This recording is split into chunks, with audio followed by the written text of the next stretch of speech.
A monopolistically competitive market is one where many firms compete with one another, but each firm produces a somewhat differentiated product, so each firm has some market power. Thus, firms inside of a monopolistically competitive industry make positive profits.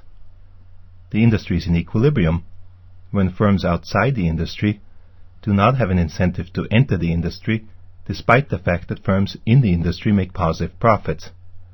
This is because there is some fixed entry cost, such that the firms outside the industry will not make profit by entering. The industry is in equilibrium if firms have entered that industry, so long as entry was profitable. But entry is no longer profitable, given the number of firms that are operating inside the industry. Because they are producing a differentiated product, firms in the industry face a downward sloping demand curve for their product. Such a downward sloping demand curve, if it is linear, has a marginal revenue curve that starts at the same vertical intercept but has twice the slope. Each firm in the industry also has a marginal cost curve, which may be constant or it may be upward sloping, as depicted here. Like any firm, the firm will then produce where marginal cost intersects its marginal revenue, and will price the good so as to sell the quantity that's produced. For each good that is produced, the firm will then earn a profit that's equal to the difference between the marginal cost and the price, with that profit summing to the shaded blue area depicted here.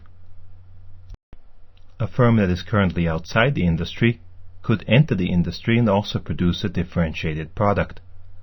When it enters, it would face a similar demand curve for its product as the firms inside the industry, and would thus have a similar marginal revenue curve.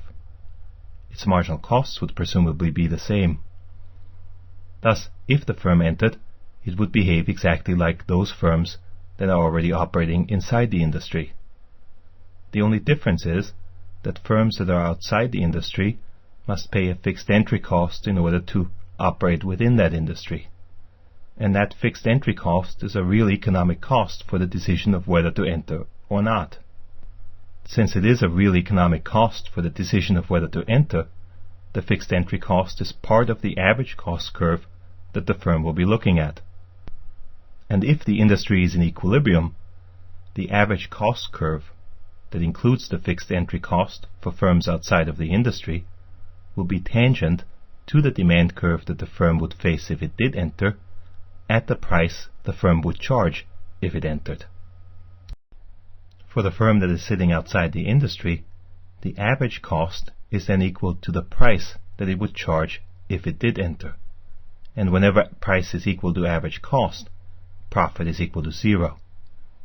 Thus, even though the firms inside the industry are making positive profits because the fixed entry cost that they paid to enter the industry is now a sunk cost, the firms outside the industry have to consider the fixed entry cost before determining whether it's profitable to enter. And in equilibrium, it will not be profitable to enter. Here is another way to think of this. Suppose that initially there are only a few firms in the industry, and firms can make a positive profit by entering. This industry is therefore not in equilibrium because some firms have an incentive to change their behavior given the current market conditions. Firms will therefore enter, and by entering, they will increase competition in the monopolistically competitive industry. As a result, profit for firms in the industry will shrink. That profit for firms in the industry is given by the shaded blue area, and firms will continue to enter so long as the fixed entry cost is smaller than that shaded blue area. But as entry happens, that shaded blue area shrinks, and eventually the shaded blue area becomes equal to the fixed entry cost.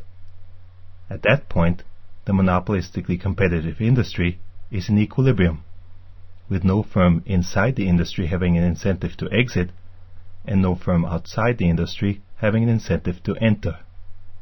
At that point, the average cost curve for firms outside the industry must look the way it is depicted in panel B.